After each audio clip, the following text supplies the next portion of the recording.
slowly turned the coffee cup. Moments ago, he had been firmly refusing to speak, but now he began answering questions unprompted, following Susan's guided line of thought. His memories rushed back to the rainy night of his mother's death. As a young child, Chris had witnessed his mother being struck by a car right outside their home. Yet in that moment, he did not cry for help or run outside to check. He simply sat silently in front of the television, waiting for the nightmare to solidify. The little boy was too afraid of loss. Calling for help would make his mother's death an inescapable reality. Then, with a single command from the woman, Chris's pupils dilated, his limbs stiffened, and his whole body seemed to detach from his soul, plummeting into an intensely dark, four-dimensional space. The outside world turned into something like a television screen, visible yet utterly untouchable. Just as he was about to fall into the abyss, Chris jolted awake. It had all been a dream. Chris was an ordinary photographer. In the early morning light, he began shaving carefully. Today was the first time he would meet his girlfriend's parents. Unlike most black men he knew, his girlfriend Rose was white. Though Rose didn't care about his race,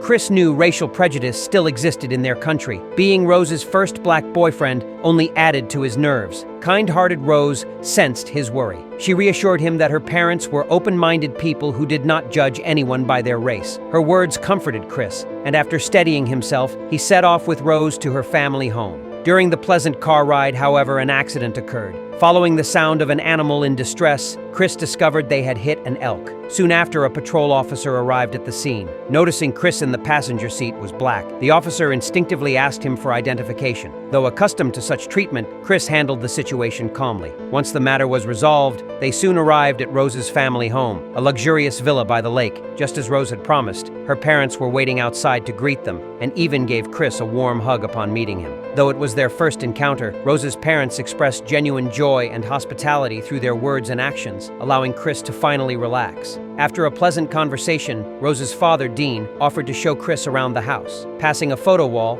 he introduced Chris to his own father. Besides Rose's parents, the villa was also home to a black maid with a stiff smile and a strong British accent, as well as another black groundskeeper who wore a green cap and carried a stern expression.